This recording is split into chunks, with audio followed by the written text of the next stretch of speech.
everyone's like asking, like, what's going on? What's going on? Is this actually real? We've had decades of bloody austerity, banking crash, cost of living crisis, austerity, Tory austerity. We've had Brexit, we've had COVID. We have a nation on its knees. And it's still going on. It's continual. It never, ever stops. It's disaster capitalism. It's one thing after another. And who are they always hitting the most? Who are they always pushing down at the bottom? Smashing the most vulnerable. The sick. The disabled. Is that what people voted for? More of this? Horrific. No new tax paper. Future benefit. They've got the spring statement next week. And look, grinning from ear to ear. Revealed. Reeves to reveal biggest UK spending cut since austerity in spring statement. UK Rachel Reeves to announce biggest spending cuts since. And who? On who?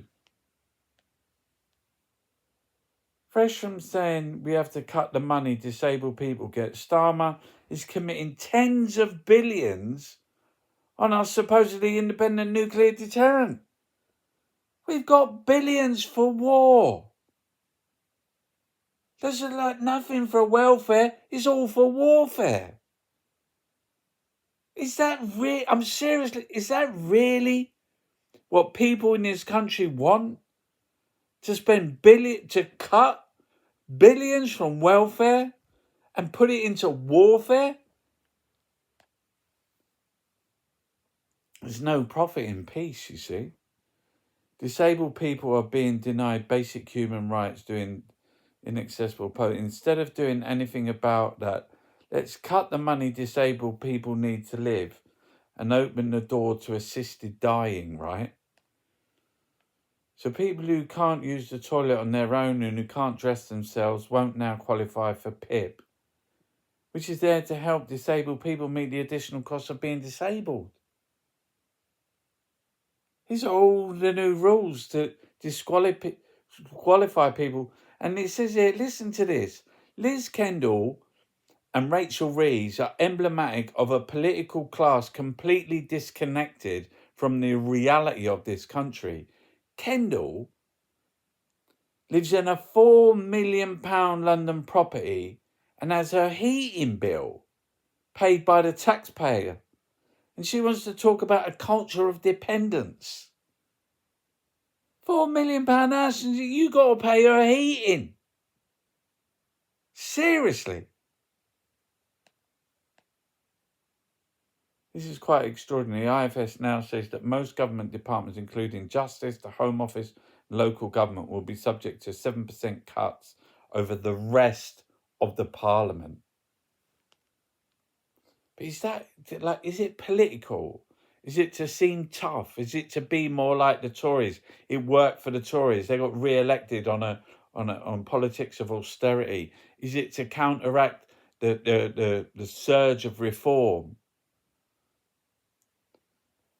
I have unfortunately taken the decision to leave the Labour Party. This is Hugo Pope.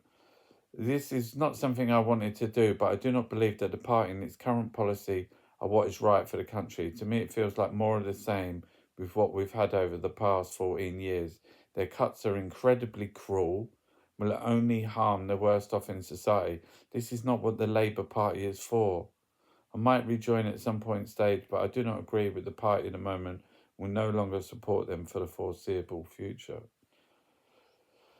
Labour's war on disabled people exposes a government without a vision or a soul. Discussing that on Jeremy Vine this morning. That's how I enjoy it. And Labour's war on disabled people exposes a government without a vision or a soul.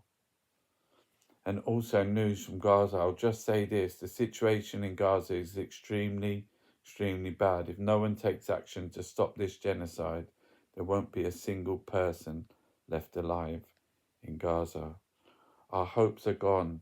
Gaza faces fresh devastation as ceasefire collapses. Wow, it's so fucked. Guardian politics coverage is just so bird-brained. According to John Craze, Liz Kendall's benefit cuts are much of a surprise to her as anyone. That'll be Liz Kendall will run for Labour leader in 20 back in benefit cuts. The media don't care. The media don't care. Politics don't care. Thames Water dumped 50% more sewage, raw Tory sewage, in this green and pleasant land. And they get 3 billion. Imagine that. Oh, I went last night to a Bad Betty publishing event, and it's poetry, and it was absolutely amazing. I felt so inspired. Some extraordinary poets. And it's that art form of just standing there and speaking those words. That's why I dress up as a tree. I'm going to become the poet tree. The poet tree.